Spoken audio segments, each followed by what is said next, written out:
विषय लिया गया है उस विषय को मैंने रखा है, जो विषय नहीं लिया गया है मेरे को लगता है अभी उस बात को करना हमको ज्यादा उचित नहीं होगा। महोदय जी, सरकार का खजाना खाली है, आप बड़े बड़े घोषणा कर दिए, पैसा आएगा कहाँ से? आप 2003 को देख लीजिए। 2003 में जब हमने घोषणा किया था, छत्तीसगढ़ का बजट 7,000 करोड़ था। धान की खरीदी जो होती थी 6,000 मीट्रिक टन थी। जब हमने संकल्प पत्र लाया, और संकल्प पत्र में सिर्फ विकास की बात नहीं कही थी कि विकास करेंगे, बिजली पानी सड़क वो सब सरकार का थी।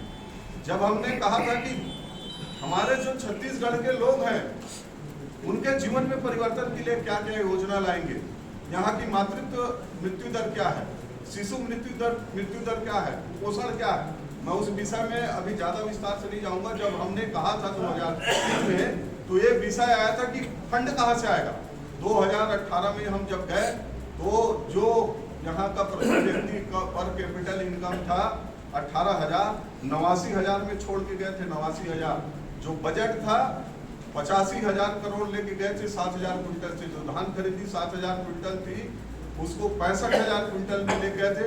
बिजली पानी सड़क स्वास्थ्य स्कूल का सब डाटा है, सब मैं दे सकता हूँ। कितना स्कूल 3 तक था, 18 में कितना हुआ, हाई स्कूल कितना था, कॉलेज कितने थे, जिला कितने थे, संभाग कितने थे, और इन सब प्रकार से। तो आप निश्चिंत रहिए, भारतीय जनता पार्टी ईमानदारी के साथ काम करती है, और जब ईमानदारी से काम करो तो संसाधन भी आते हैं, विकास भी होता है, व्यक्ति के जीवन में परिवर्तन भी होता है। सब्सिडी सरकार अभी आ रही सब्सिडी की देना है, लेकिन जब सरकार चलेगी 5 साल बाद आप सरकार आएगी तब आएगी सब्सिडी जो बचा है 2 साल में वो देंगे। वो सब्सिडी नहीं था, बोनस था, बोनस था, धान का बोनस था। हमने कहा था, उसको स्वीकार किया हमने कि भाई 2 साल का बोनस दिया जाएगा। ये प्रश्न कांग्रेस से पूछना चाहिए, हमने बोनस नहीं दिया। मान लीजिए आपकी बात, मैं 15 साल के घोषणा पत्र में बड़े बड़े कांग्रेसी मित्रों से पूछता हूँ कि 5 पॉइंट बताइए, घोषणा पत्र निकाल लीजिए, मैं उसको रखा हूँ, अभी ने उसको दिखाने का आवश्यकता नहीं है।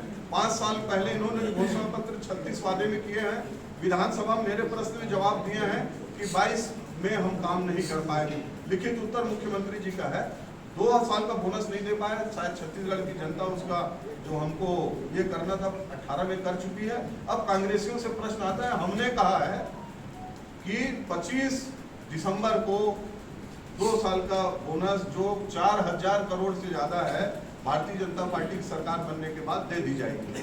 यदि तरह की छूट दूसरे पार्टी द्वारा दी जाती है या सब्सिडी दी जाती है तो केंद्र सरकार बोलती है कि रेवड़ी बांट के देश को गर्द में ले जाया जा रहा है, लेकिन अब आप लोग भी उसी तरह से घोषणा करते जाती हैं। आप मेरे को जो रेवड़ी बांटने की जो बात जिन्होंने कहा है वो किस संदर्भ में कहा है, इसको यदि कहेंगे तो ये करेंगे।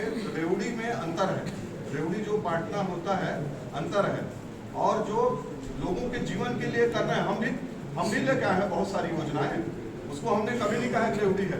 लोगों के जीवन में यदि परिवर्तन आने वाली योजनाएं उसको हमने कभी रेवड़ी की संज्ञा नहीं दी है। सिंह जी, एक चीज बताइए, लखनलाल देवांगन जी ने प्रेस वार्ता में कहे थे कि हमारी सरकार आएगी तो हम कोरबा के या प्रदेश के, खासकर कोरबा विधानसभा की बात कह रहा हूँ, बोले थे कि हम सबको पट्टा देंगे।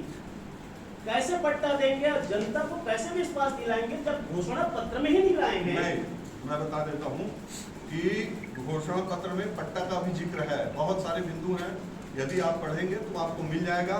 और जहाँ पर घोषणा मैं बता रहा हूँ, प्रदेश स्तर पर भी देंगे, कुछ मुद्दे विधानसभा स्तर के हैं, क्योंकि विधानसभा में करेंगे तो और बहुत बड़ा वो व्यापक घोषणा पत्र होगा। लेकिन माननीय लखनलाल देवांगन जी ने जो बात कही है वो हमने दिया भी है 2003 से 18 में, और उसमें नियमों में क्या क्या परिवर्तन करके कहाँ कहाँ क्या दिक्कत आ रही है उसको हमने किया था, बहुत सारे पट्टे दिए थे, इसमें भी ये बात का जिक्र है। यदि उसको देखेंगे मैं अभी आपको बता दूंगा। हम निश्चित रूप से ऐसे क्षेत्रों में, अधिसूचित क्षेत्रों में, वनवासी क्षेत्रों में और ग्राम पंचायतों में, शहरी क्षेत्रों में पट्टा देने जा रहे हैं, घोषणा पत्र में है। अच्छा सर, 3100 रुपये समर्थन मूल्य की जो आप लोगों को बात कही है, और किस राज्य में बीजेपी दे रही है 3100 रुपये? नहीं, अभी छत्तीसगढ़ राज्य की बात कर रहा हूँ मैं। नहीं, और किसी राज्य में लागू हुआ है क्या? छत्तीसगढ़ पहला राज्य होगा? भाई साहब ऐसा है, छत्तीसगढ़ राज्य की घोषणा पत्र की बात कर रहे हैं, राष्ट्रीय स्तर पर मैं अधिकृत व्यक्ति नहीं हूँ। नहीं, वही पूछ रहा हूँ, वो समर्थन मूल्य हो, तेंदुपत्ता की बातें हो, ये सभी चीजें कांग्रेस कर चुकी है, तो ऐसा नहीं लगता कि कांग्रेस का जो घोषणा पत्र था उसको कॉपी पेस्ट कर रहे हैं? प्रश्न होने के बाद आपके प्रश्न मैं ये कह रहा हूँ सर, समर्थन मूल्य की बात हो या तेंदुपत्ते की बात हो, कांग्रेस इन सभी वादों को कर चुकी है और बहुत सारे वादे इसमें से किए हैं नहीं किए वो अलग विषय है। उसी को ऐसा नहीं लगता कि कुछ विषय कॉपी पेस्ट हो गए हैं आपके घोषणा पत्र में आ गए हो? कॉपी पेस्ट हुआ बताइए। समर्थन मूल्य हो या तेंदुपत्ता हो, तेंदुपत्ता मूल्य समर्थन मूल्य 2500 उन्होंने कहा था। तेंदुपत्ता मूल्य अभी आप देखेंगे तो भारतीय जनता पार्टी 2003 में सरकार आई तो उसको 35 तक ले गई, 450 रुपया था, वो कॉपी पेस्ट किया हम लोग को थोड़ा थोड़ा बढ़ा के। भारतीय जनता पार्टी तो देता ही है, चरण पादुका दी है, बोनस दी, हम कहाँ से कॉपी पेस्ट कर रहे हैं? सिंह साहब पिछले समयों में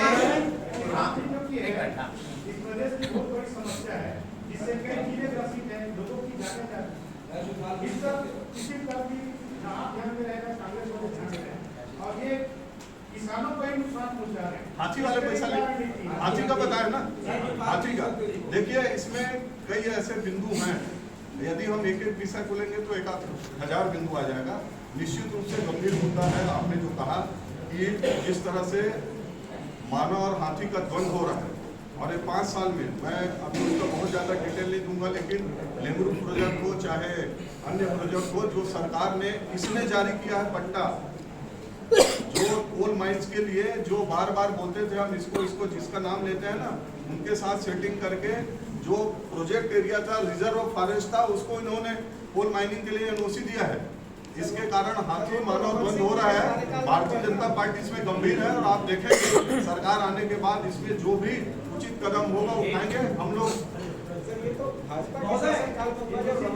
सिंह साहब विगत समयों से ट्रेनों की जो दुर्गति है, जिसके कारण ट्रेनों की जो निरस्तीकरण के कारण से जो आम नागरिक परेशान हैं पूरे छत्तीसगढ़ प्रदेश में, इसके कारण से वोटिंग में कितना प्रभाव पड़ेगा?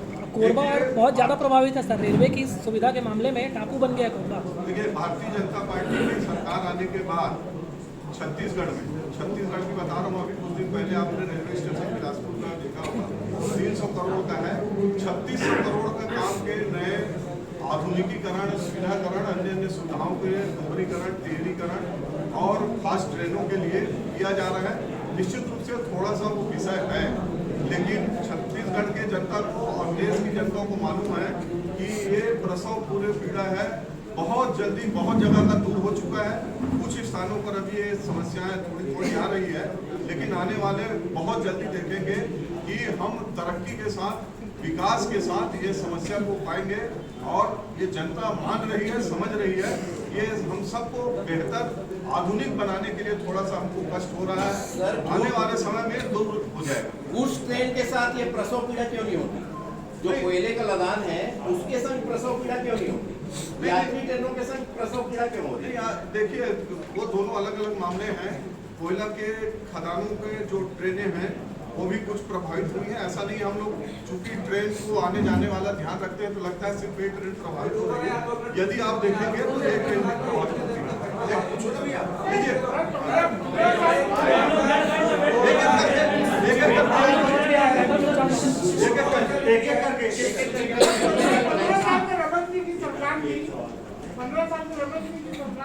रमन गारंटी क्यों नहीं उठा? क्या चीज? रमन गारंटी इसका भी जो ये है, मोदी गारंटी घोषणा पत्र है, तो इसको रमन गारंटी क्यों नहीं करता है? देखिए अच्छा रहा। मोदी जी कोई व्यक्ति नहीं है। मोदी जी आज 1 मिनट भाई साहब, 1 मिनट 2 मिनट जल्दी जवाब देता हूँ। माननीय नरेंद्र मोदी जी कोई व्यक्ति नहीं है, वो संवैधानिक स्तर पर देश के बैठे हुए यशस्वी प्रधानमंत्री जी हैं। और उन्होंने जो 9 साल में किया है, मैं आप भी समझते हैं प्रबुद्ध वर्ग हैं, यदि उनको कहूँ कि जो घोषणा की है पूर्ण किए हैं, देश के प्रधानमंत्री जी का ये है, मोदी जी का नहीं है, देश के यशस्वी प्रधानमंत्री जी की तरफ से ये गारंटी है। इसलिए व्यक्तिगत अपनी बात करें। क्या मोदी जी 2 करोड़ अच्छा कानून को लेकर कहीं पर कोई चीज नहीं हुआ है, नहीं उसके बारे में किया गया है। पत्रकार की समस्याएं मैं बताता हूँ, काफी चुनौतियों का सामना करना पड़ता है, क्योंकि बच्चों को अच्छी शिक्षा नहीं मिल पाती है, विवाह पर जाए एक्सीडेंट में शिकार भी आते हैं तो इलाज से डाले पड़ जाते हैं। हाँ, आप कारणकर्ता अधिकारियों के सामने की मदद कर दीजिए, तो ऐसी नौबत क्यों आती है बताइए। देखिए इसमें पत्रकारों का जो विषय है, पिछले घोषणा पत्र में इस सरकार ने शामिल किया और किया कुछ नहीं। हम सब लोग उसके खिलाफ लड़े हैं और आपको विश्वास दिला रहे हैं इस बात को लेकर के हमारे प्रदेश नेतृत्व, चूंकि मैं भी एक हिस्सा रहा हूँ मीटिंग में, तो आपको मैं बात विश्वास दिला सकता हूँ कि हमने इसको बहुत गंभीरता से लिया था और लेंगे। और जो बातें आपने कही है मैंने कहा कि कई विषय आपको यदि देखेंगे छोटे, यदि लगेंगे छोटा विषय नहीं, आपको विषय में उस हिसाब से छोटा नहीं कर रहा हूँ, लेकिन कई ऐसे गंभीर विषय हैं जो नहीं आ पाए हैं, हमारे संज्ञान में है और आपने जो कहा है वो होगा। आपने केंद्र सरकार ने 2 करोड़ नौकरी देने की बात कही थी। केंद्र में कांग्रेस की सरकार थी, तो स्मिता रानी जो है सिलेंडर उठाकर बोल रही है 500 बहुत महंगा है। उज्ज्वला योजना में गरीबों को जो दिया जा रहा था फ्री में, फिर भी सिलेंडर का पूरा चार्ज दिया जा रहा है। अभी आप 5 रुपए की सब्सिडी देंगे कि कैसे देंगे? 500 रुपया उनको, जो गरीब महिलाएं हैं उनको फ्री भी किया जा सकता है, क्यों नहीं किया जा सकता?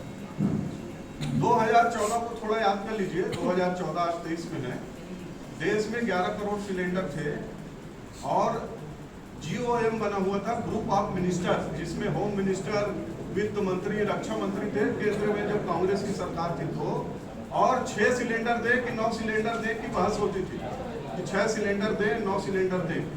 उनके पास गैस देने के लिए नहीं था, ये स्थिति थी। गैस जिसके पास था सांसदों से अनुशंसा करवाना पड़ता था, तब हमको एक सिलेंडर मिलता था। माननीय मोदी जी के आने के बाद 35 करोड़ सिलेंडर हुआ है। निश्चित रूप से कोरोना के कारण, अन्य कारणों से थोड़ा गैस सिलेंडर ज़्यादा महंगा होता। हमने 500 में देंगे बोला है, 500 सब्सिडी नहीं देंगे, 500 में देंगे। जो 11 करोड़ सिलेंडर का कनेक्शन था 35 करोड़ पहुंच गया और इस कारण माननीय मोदी जी ने फ्री में दिया। 14 में जो सिलेंडर हमको सांसदों से लिख के ले जाने स्टेटस सिंबल होता था, आज वो गांव-गांव में प्रत्येक घर में आपको दिख रहा है। और गैस सिलेंडर का भाव कुछ दिन के लिए था। मैं पुराना फिर बोल रहा हूँ कि यदि मैं 3 से 14 को, 3 से 13 को, यदि 4 से 14 माननीय प्रधानमंत्री जी का आटा, दाल, नमक, शक्कर, डीजल, पेट्रोल 4 में क्या था अटल जी के समय और 14 में क्या था, एक बार तुलना कर लीजिए। रेट लिस्ट है आपके पास भी, मेरे पास। और 14 से 23 में आप एक बार कर लीजिए कितना % है, आप पाएंगे। सिंह जी, 1 लाख प्रदेश में 1 लाख शासकीय पद रिक्त है।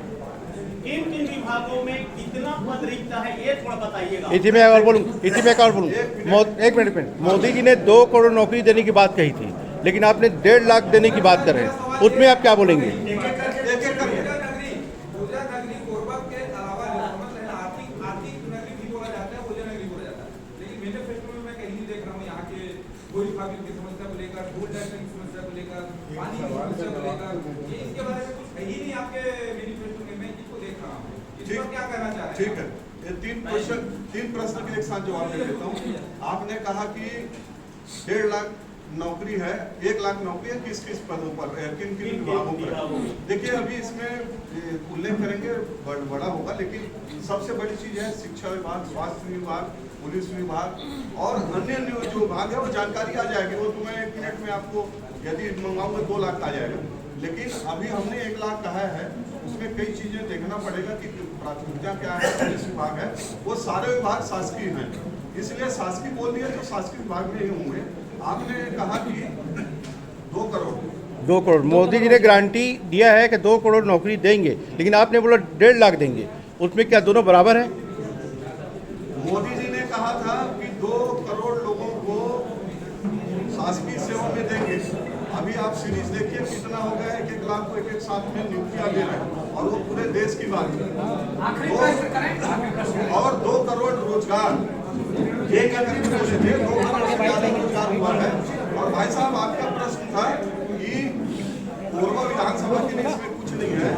मैंने पहले कहा कि 90 विधानसभा के अलग अलग घोषणा पत्र नहीं बनाए गए हैं, लेकिन भूस्थापना का जो मामला है, विकास का जो मामला है, निश्चित रूप से भारतीय जनता पार्टी ने 15 साल के कार्यकाल में करके दिखाया है।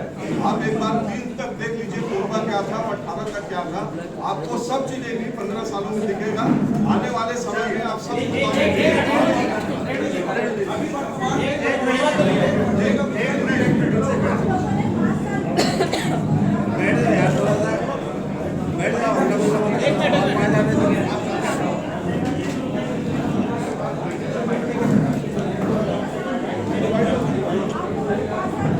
और कितना वाइट लोगे?